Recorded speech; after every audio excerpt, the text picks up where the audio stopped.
제가 지금 일을 하는 지역은 상업 지역이에요. 저는 관심 있는 중개 대상물이 사실 상가거든요. 근데 일을 하다 보니까 제가 느낀 거는 상가를 한다고 해서 무조건 상업 지역에 있어야 되는 것도 아니고 아파트를 한다고 해서 무조건 아파트 단지 내에 있어야 되는 것도 아니었어요.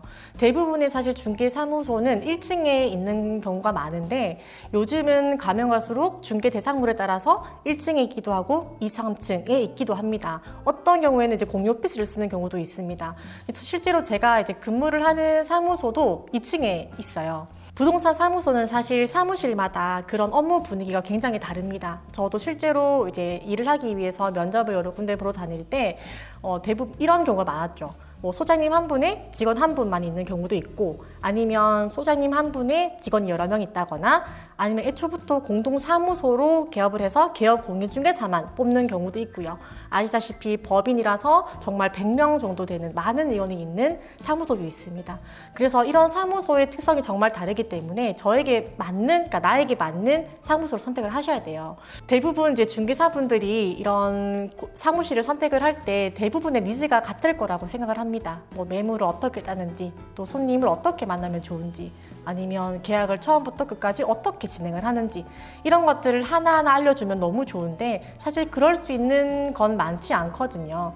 그래서 사실 제가 처음에 들어갔던 사무실 분위기는 어땠냐면은 그 분위기와 또 소장님의 업무 가치관과 저는 그걸 굉장히 중요시했어요. 저의 경우에는 들어갔던 소장님의 업무 가치관과 저의 가치관이 좀 많이 비슷한 것 같아서 배울 점이 많을 것 같다라고 생각을 해서 들어가게 되었는데 그 소장님이 굉장히 바쁘셨어요. 그래서 제가 아무것도 모르는 초보 공인중개사이다 보니까 그런 것들을 배우고 공유할 수 있는 뭔가가 필요했는데 그때 계셨던 직원분들과는 저와는 그런 소통이 잘 되지 않았어요. 좀 꺼리는 분위기였죠. 그런 공유 매물들을. 그래서 여기서는 제가 굉장히 많이 고생했던 기억이 있고요.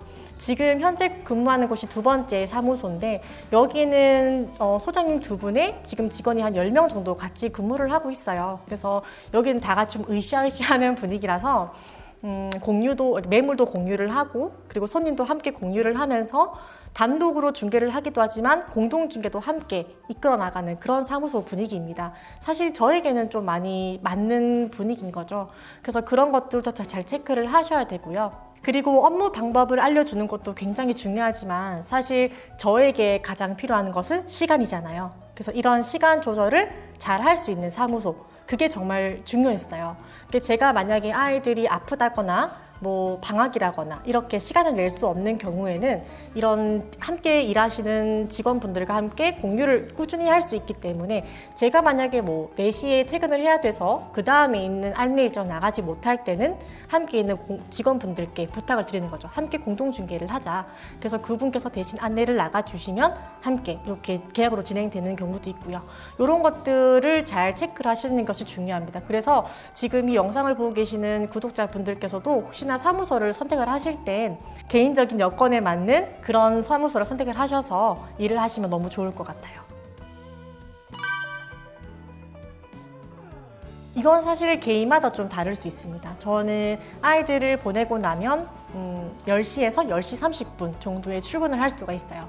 그럼 그때 출근을 하면 제가 사실 10년 동안 해온 습관이 있는데 수첩에 이제 오늘 해야 될 일을 쭉 적는 거예요. 그러면 오늘 어떤 안내가 있는지, 혹은 잔금 일정은 언제였는지, 계약 일정은 언제였는지, 이런 것들을 미리미리 체크를 하고 움직이는 편이라서 그걸 하고 나면 손님에 대한 필요한 매물을 찾고요. 그 점심시간이 지나고 나서 오후에는 이제 그 찾은 매물들에 대해서 사진을 찍어야 되는 거죠. 뭐 미리 확인을 해야지 안내를 나갈 수 있으니까 그런 작업들을 하고 다시 사무실로 돌아와서 블로그를 작성을 한다든지 혹은 이거에 대해서 광고를 올린다든지 이런 작업들을 하고 있어요. 근데 사실 이렇게만 해도 벌써 3, 4시가 되거든요. 그렇게 되면 저 또 3시 반에 퇴근을 해야 돼서 그렇게 하고 집에 가는 편이기는 한데 요즘은 또 직원분들과 얘기를 하고 있는 게 매일 오전마다 매일매일 매물을 따는 작업을 함께 하자. 그것도 또한 이제 매물을 공유하는 거죠. 이렇게 진행을 해서 계약 건수를 높이자라는 이런 목표를 가지고 진행을 하고 있습니다. 사실 공인중개사에 대한 목표가 좀 다를 거라고 생각을 해요. 첫 번째로 보면은 부동산 투자죠. 사실 부동산 투자가 이 공인중개사 공부를 하게 되면 이런 부동산 용어라든지 이런 관심도가 굉장히 높아지기 때문에 사실 부동산 투자를 잘할 수 있고 뭔가 하게 되는 계기는 좋아지는 것 같습니다. 하지만 단 무조건 부동산 투자만 하고 싶다 하시는 분들께서는 이 부동산 투자와 중개업의 영역은 정말 다른 것 같거든요. 같은 부동산을 다루더라도 사실 바라보는 시각 자체가 다를 수밖에 없어요. 대신 중개업을 하게 되면은 이런 부동산 투자를 하시는 많은 분들을 만나 뵙고 그런 이야기를 들을 수 있기 때문에 아이디어를 얻긴 좋다는 그런 장점은 있습니다. 제가 처음에 일했던 소장님께서 말씀해 주신 말이 아직도 기억이 나는데, 중개업을 하면은 다른 사람의 돈으로 모의 투자를 할 수 있는 기회가 굉장히 많다라는 말을 아직도 기억이 나요. 그리고 투자가 아닌 내 직업으로 이 공인중개사를 선택하시는 분들께서는 단시간에 중개업에 대해서 뭔가 결과물을 내긴 좀 굉장히 어려운 직업이거든요. 회사는 이제 정해진 연봉을 알고 들어가지만 중개업은 그렇지가 않아요. 내가 잘하면 더 벌 수 있고 못하면 덜 버는 직업이기 때문에 좀 프리랜서의 그 성향에 가깝죠. 그렇기 때문에 이런 것들을 잘 견뎌낼 수 있는 힘이 필요하고 그런 기다림도 필요합니다. 그러니까 매일매일 버텨야 되는 그런 인내가 필요한 거예요.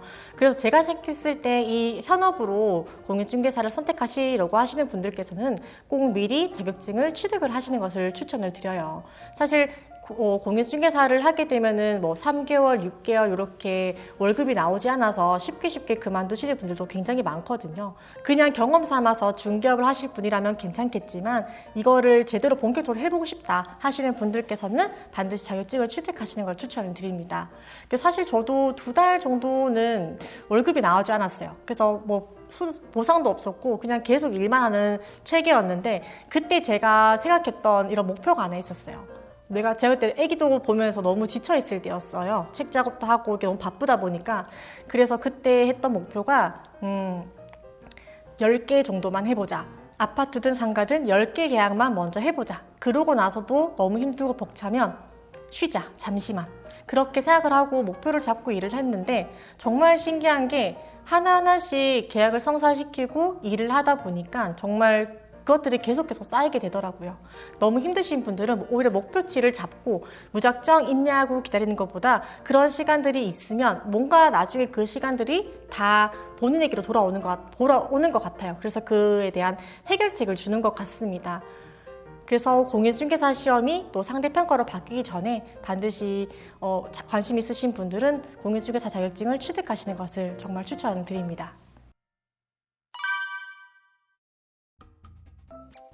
제가 2달 만에 처음 계약했던 그 손님이 제가 보여드린 매물로 계약을 한 게 아니고, 제가 보여드렸던 매물이 있었는데 그 매물이 나간 거예요. 그분이 이거 마음에 든다라고 했는데 그 전날에 계약금이 들어왔더라고요. 그래서 계약을 성사시키지 못하고 그렇게 시간만 보내다가 2달 정도 지났을 때 다시 그 매물이 계약이 파기가 되고 새로 나왔더라고요.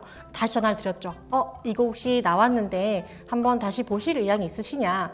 라고 했는데 그분께서 다른 부동산과 계약을 하시려고 마음에 드신 매물이 있었던 거죠. 그렇게 해서 계약을 하시려고 하시다가 다시 전화가 오셨어요. 한 30분 뒤에 전화가 오셔서 혹시 이 매물을 제가 마음에 드는데 제가 대신 중개를 해줄 수 있느냐? 라고 연락이 오시더라고요. 그래서 제가 그거에 대해서 흔쾌히 응답을 해드렸고, 그래서 제가 그런 기본적인 루트를 가지고 중개를 해드려서 그렇게 해서 한번 처음으로 상가 계약을 했던 기억이 나요.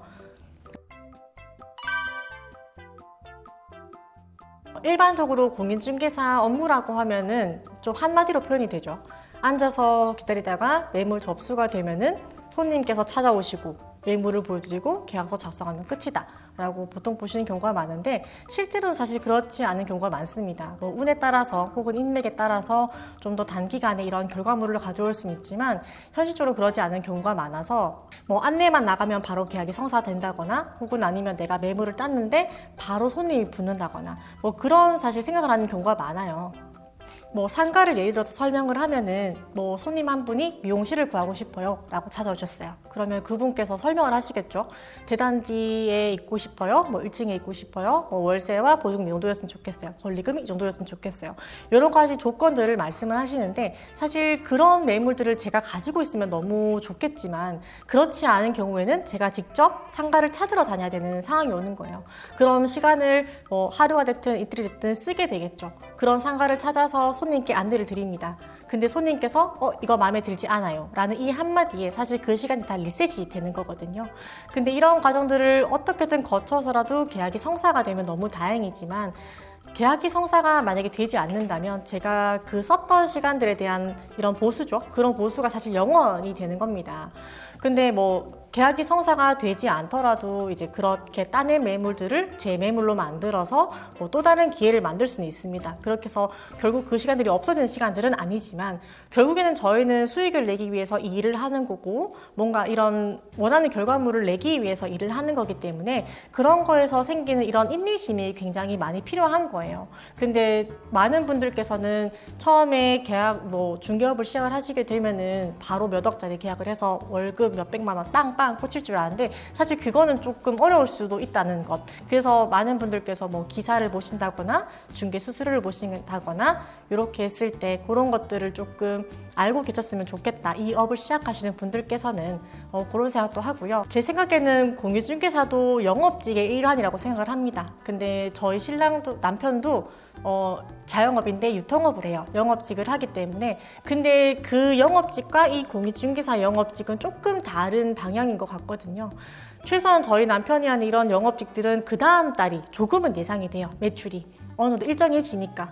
근데 공인중개사는 그런 부분이 굉장히 없습니다. 그러니까 이번 달에 내가 계약을 이 손님과 했다고 해서 이 손님이 이번 달도 계약하고 다음 달도 계약하고 그 다음 달도 계약하고 이런 경우는 잘 없거든요.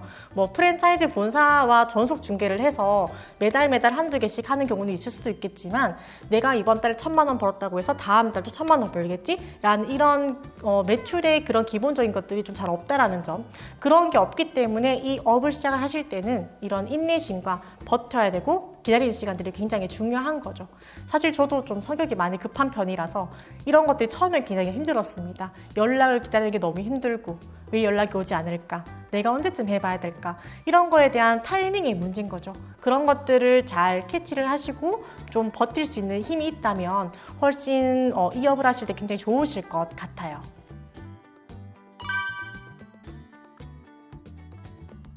아직은 노후 자격증이라는 이런 인식이 좀 강한 것 같아요. 이 공인중개사 자체가 회사처럼 뭐 정해진 퇴사 기간이 있고 그때까지는 일을 쭉 해야 되는 이런 직업이 아니고 언제든지 내가 시작할 수 있다는 그런 개념이 좀 강한 것 같습니다. 근데 사실 저도 마찬가지로 엄마이기도 하고 뭐 유튜브도 하고 뭐 사실 이것저것 좀 많이 하는 편인데, 책도 쓰고, 근데도 이런 약간 막 너무 체력적으로 힘든 와중에도 중개업을 함께 병행하는 이유가, 저는 저 스스로를 하루라도 빨리 조금 더 능력을 키우는데 보탬이 되고 싶어서 이 업을 시작을 하게 됐어요. 사실 아이들이 너무 아직도 어리다 보니까 제가 하루에 쓸 수 있는 시간은 5시간에서 6시간 정도밖에 되지 않고, 저는 이제 그 시간 속에서 중개도 하고 책도 써야 되고 또 유튜브도 해야 되고 또 부동산 투자 등 여러 가지들을 함께 공부를 해야 되는 겁니다. 그래서 그런 시간들을 쪼개면서 쓰기에도 벅차지만, 제가 이렇게 하는 이유는 사실 제가 이렇게 해놓으면은 제가 30대 중후반쯤이 되었을 때는 이러한 시간들이 점차 하나씩 천천히 느리지만 좀 더 커질 걸 알고 있습니다.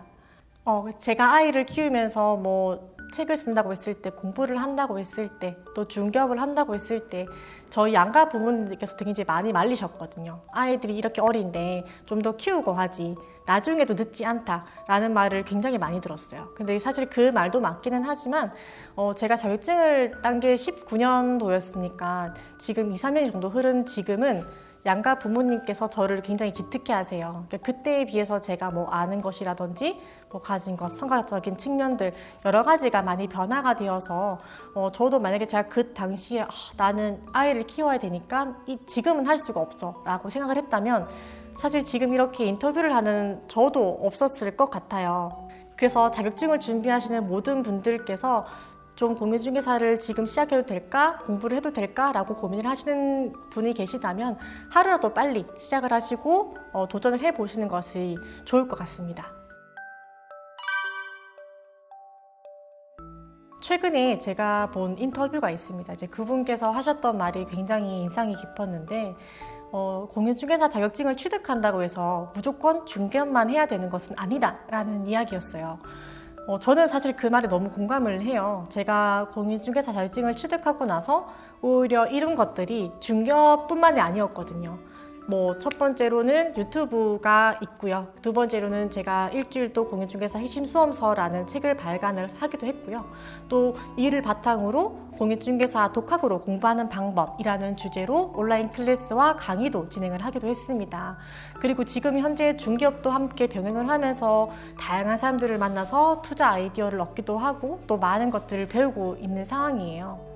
은퇴학교 구독자분들이나 또 공인중개사를 고민하고 계시는 많은 분들이 계신데 그분들께서 뭔가를 시작하기 너무 막막하다라는 생각이 드실 때는 일단 무조건 시작해보라고 말씀을 드리고 싶어요. 사실 저도 뭐 아이를 키우는 이런 엄마 입장에서 어떤 거 하나 쉬웠던 게 없었어요. 하지만 제가 뭐 공부를 한다고 했을 때도 주변 사람들이 말을 했거든요. 떨어질 거다. 시간만 아까울 거다. 그러면 아이한테 집중을 못하는 그 시간을 어떡할 거냐. 근데 뭐 두 번째로 또 제가 책을 쓴다고 했을 때도 그때는 둘째가 5개월이었거든요. 그래서 정말 이제 막 기어다니는 아이를 데리고 또 책을 썼는데 그때도 다들 말렸어요. 나중에 하면 안 되겠느냐. 근데 둘 다 사실 막연한 두려움인 거죠. 근데 그 막연한 두려움은 정말 막연할 뿐이에요. 그래서 막상 시작을 하게 되면은 그런 것들이 아무것도 아닌 것이 되는 거죠. 그래서 뭔가를 하고 싶고 뭔가에 대해서 고민이 생긴다면 그냥 바로 시작하시는 것이 최고의 방법인 것 같습니다. 뭐 아직도 기억나는 게 제가 이제 리오너 하우스 대표님과 책 미팅을 할 때마다 5개월 된 아기를 이제 아기띠를 메고 가거나 유모차에 이제 태워서 이제 미팅을 하곤 했는데 또 그거를 매번 잘 이해해 주셨던 대표님께서 정말 감사드리는 마음이었던 것 같아요. 내가 이 나이에 또 이 시기에 이거를 하는 게 과연 맞을까? 하는 게 과연 옳은 일일까? 라고 생각을 하지 마시고요.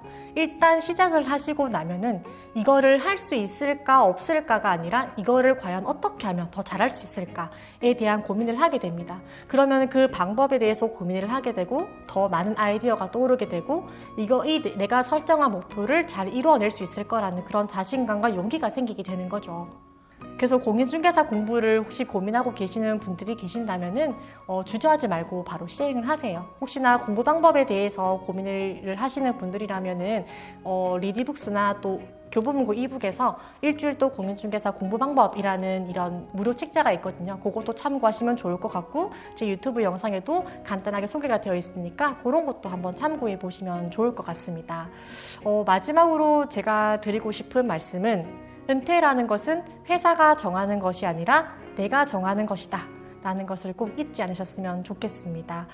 긴 시간 저와 함께 해주셔서 너무 감사드리고 꼭 도움이 되는 시간이었으면 좋겠습니다.